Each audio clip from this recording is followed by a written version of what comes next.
the list. Okay, and whatever I don't cover today, we'll cover next week before guts. Okay, so you can see that this cat is exceptionally large compared to the baby kitty. Okay, and the baby kitty has some connective tissue, and even if you have a medium-sized cat, it should be relatively easy to separate the muscles from one another with just your probe. Okay, so the disadvantage of having this big ass cat is that you have to use some. I think so. So you can see there's a strip of muscle here. That's one of the muscles you need to know. There's one right here.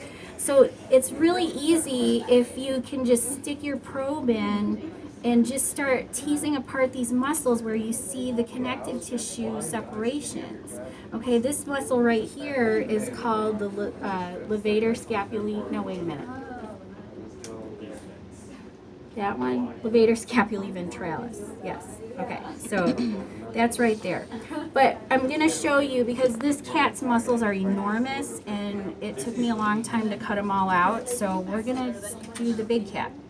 All right, so the first thing you want to do is, I had the most difficult time peeling this guy's, look at how thick the skin is.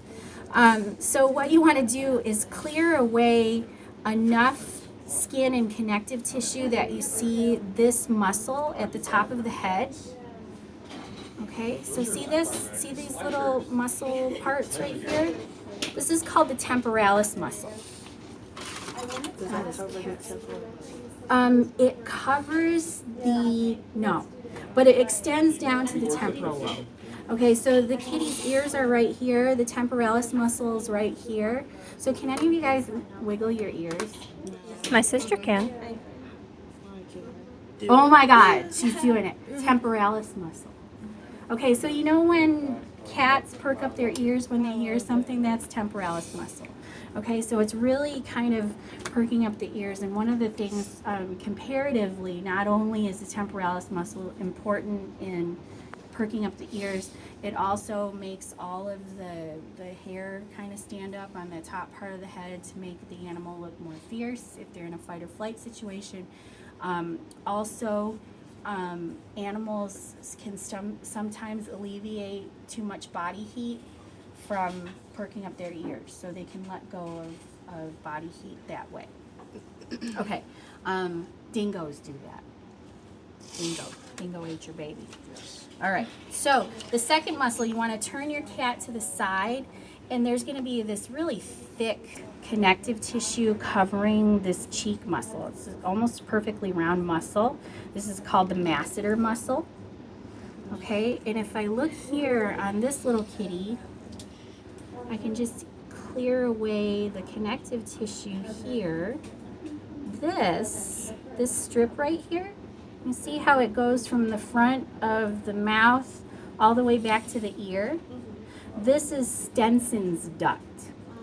It's a salivary gland duct that's coming from the parotid salivary glands. Okay, and the parotid gland, see all this chunky tissue right here in the ear, just below the ear? That's salivary gland tissue. That's the parotid salivary gland, and Stenson's duct carries spit from there into the mouth. All right, so I broke it on this one because I had to cut through, but it would extend from this area all the way to the mouth. Okay, so it's gone in your cat, but if you are so adventurous, you can pick out the other side. But it took me like an hour. So all of this chunky tissue, see how it looks like really chunky? That's gland tissue. And you have to pick out another gland. This is called the sublingual salivary gland. And one thing to do is look for these veins, okay? This is the anterior facial vein right here that leads into the external jugular, and then there's one vein going across called the transverse jugular. So I can see it on this cat right here. Anterior facial vein, posterior facial vein, transverse jugular vein, external jugular vein. If I look in the arms between the anterior facial vein and the transverse jugular vein and the posterior facial vein, look at what I pick out. See that little gland right there? That's the sublingual salivary gland.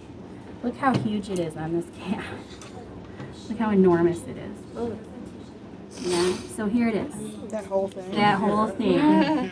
Okay, so the parotid gland rings all the way around the bottom of the ear. That's how big that is. He's got another gland right here, and I think this is the submental parotid. I'm not sure though. I don't know what it's called, but it's another salivary gland. You can find that one in this kitty. This is so much easier, so much more delightful. See how little it is? Look at it in the cat right there. So that's on the ventral side of that connection. With this guy, it's like an enormous, disgusting hunk of gross.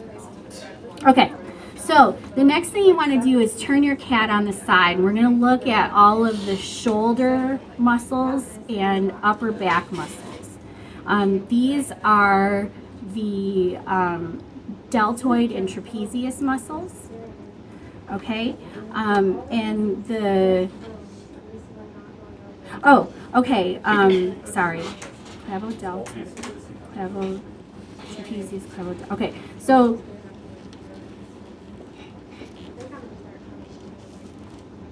Okay, so up on the upper shoulder will be your deltoid muscles, and then up on the back of the neck and the back are going to be your trapezius muscles.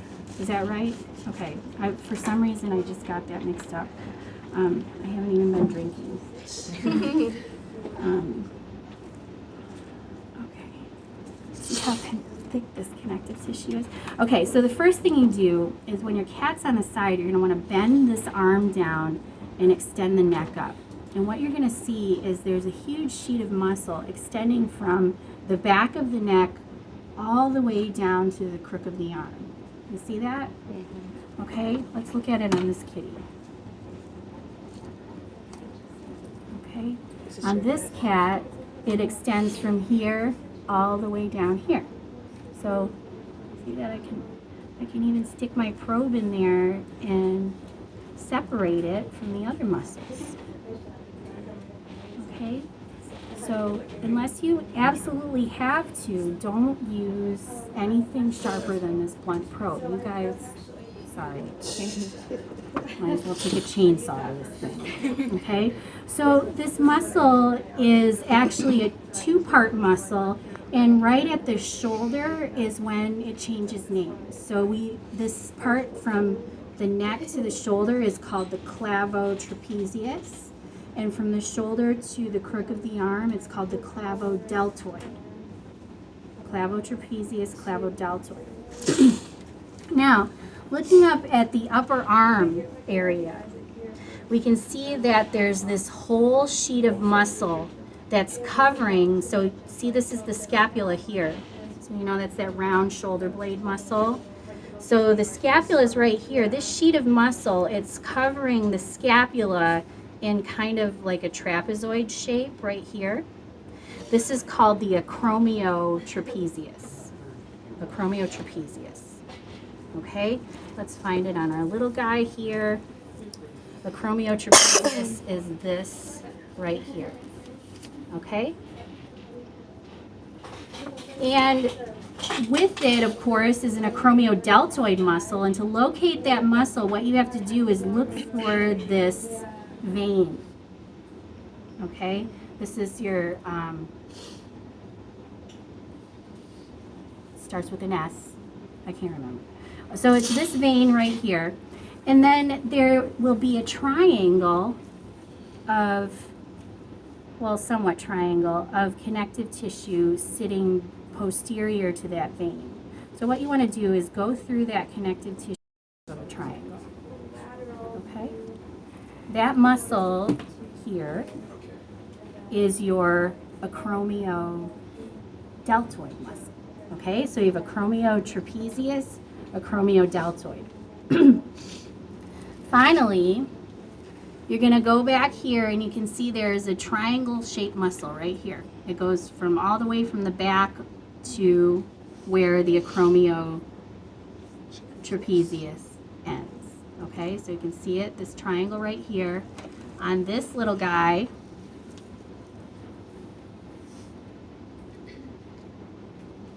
it's a beautiful little triangle right here. Okay, and I can separate it with my blunt probe. This is the spinotrapezius right here. And then the spinodeltoid comes across the shoulder right here. Okay, so spinotrapezius, spinodeltoid. Okay, there's one unpaired muscle here that I pointed out to you guys on this little kitty. I can separate it right here. It's between, oh sorry, that's the spinodeltoid. It's between the acromiotrapezius and the clavotrapezius. And it's this little strip of muscle right here. And if I separate it from the others and yank on it, it makes the cat shrug its shoulder. Okay, this is the levator scapulae ventralis. Okay, so here it is on this big guy. Shrug, shrug. Okay, so there's that. So we have clavotrapezius, clavodeltoid, acromiotrapezius, acromiodeltoid, spinotrapezius, spinodeltoid, levator scapulae ventralis.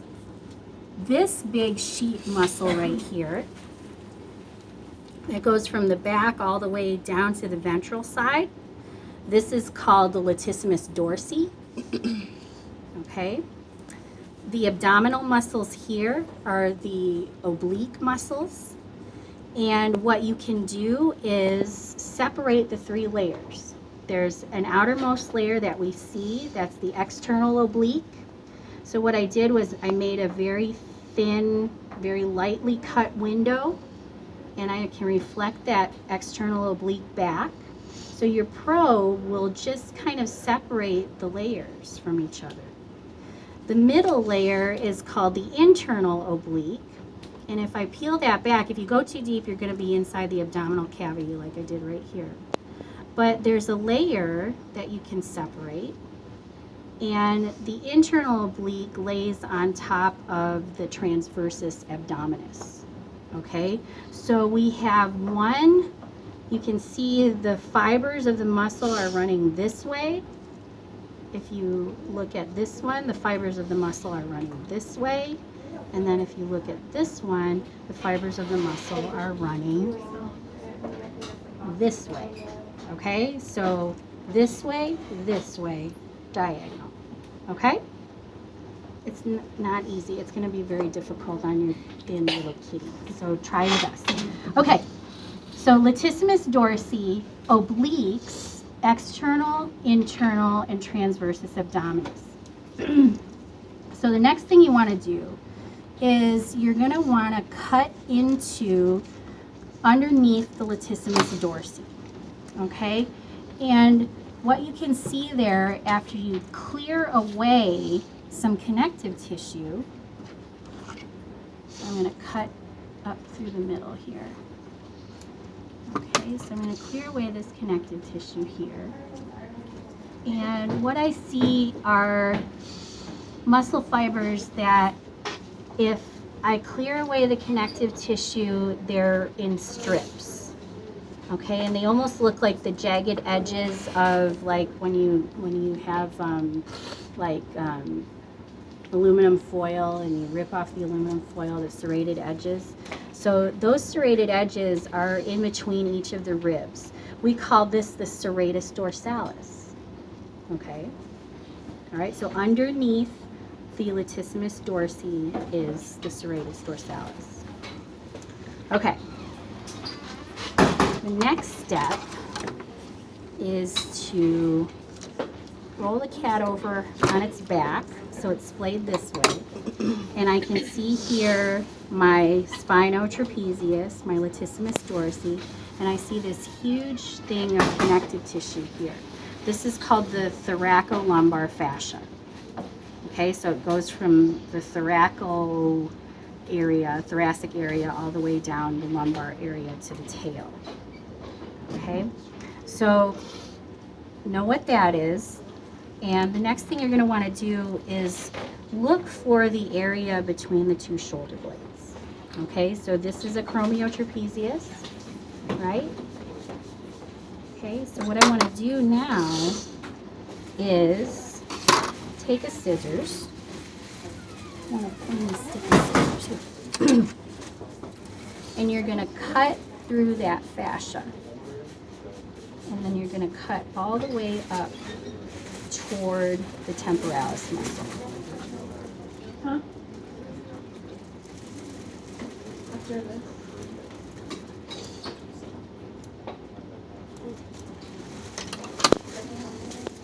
Okay, so you're going to peel back that fascia, and it's going to reveal several deep muscles.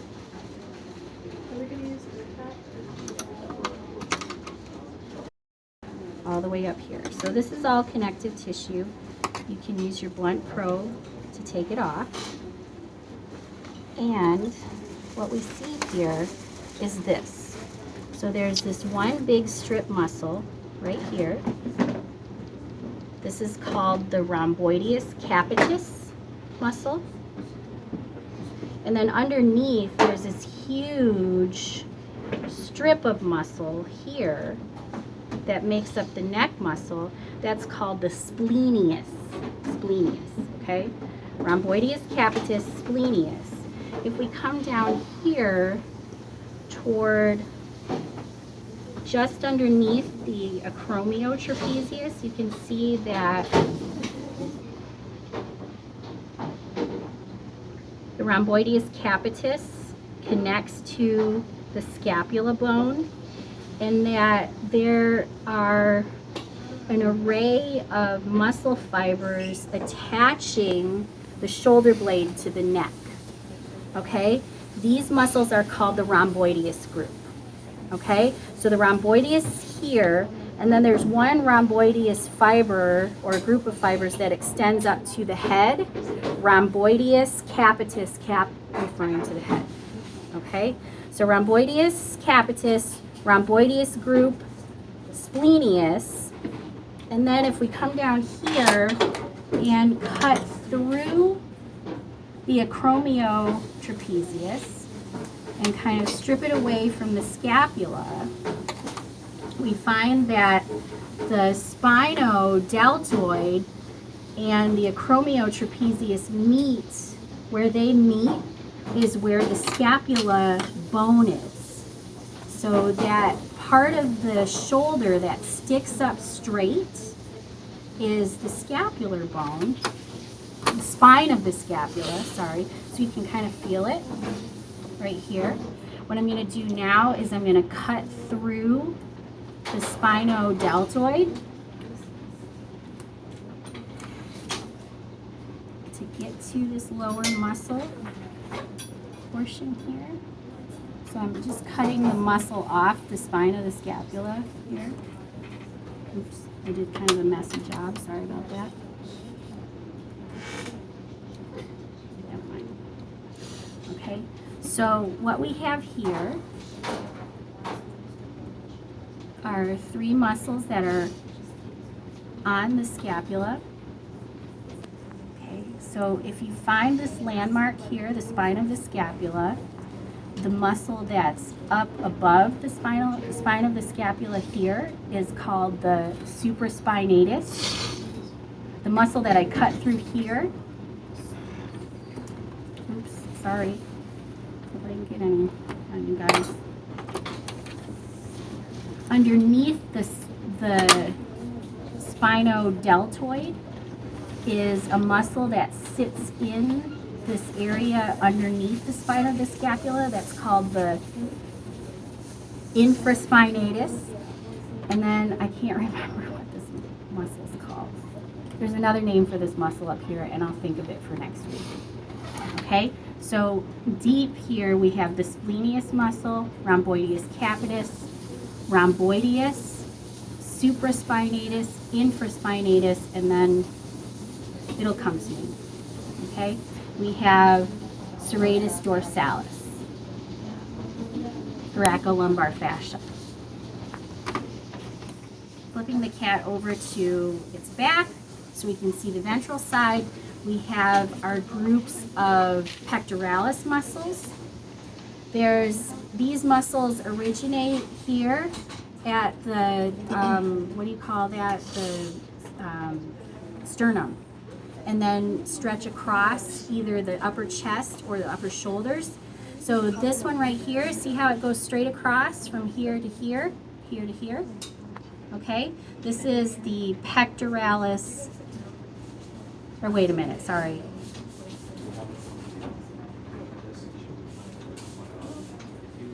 Pectoantebrachialis. Okay, so this is the pectoantebrachialis. If I contract this muscle, the cat goes like this. Okay, so the one going straight across is pectoantebrachialis. Now, I want you to look real close for me. You can see that there's a faint line depicting this triangular muscle here. And then there's a separation of this rectangular muscle right about here. So, triangle here, this one, this strip right here, and then you can see this other strip right here. Okay, those are three other muscles. The triangle up top is the pectoralis major. This big rectangle here, pectoralis minor, and then this small muscle that's most posterior, this is the ziphiohumerus. Okay, it attaches at the xiphoid process all the way up to the humerus. Okay, let's see, on this little kitty here, we can identify these things. Okay, so it's not as clear to define because the muscles aren't so big, but I can see here that there's a strip that goes from here to here, pectoantebrachialis, triangle, pectoralis major, and then we have this pectoralis minor. I can't see the demarcation very well, and then ziphiohumerus. Okay, it's very, very obvious here. Pectoantebrachialis, pectoralis major, pectoralis minor, ziphiohumerus. Okay, now butt muscles. Okay. So the butt is a little bit complex. We're going to do the leg muscles next week and the arm muscles next week because I can't remember what their names are right now.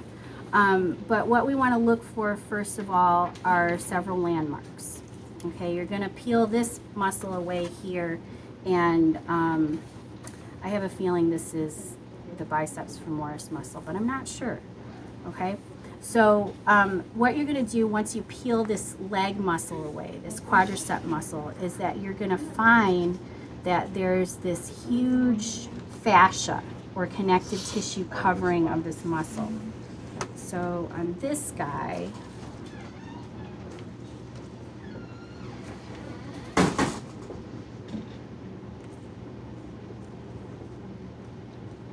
you can see that shiny covering.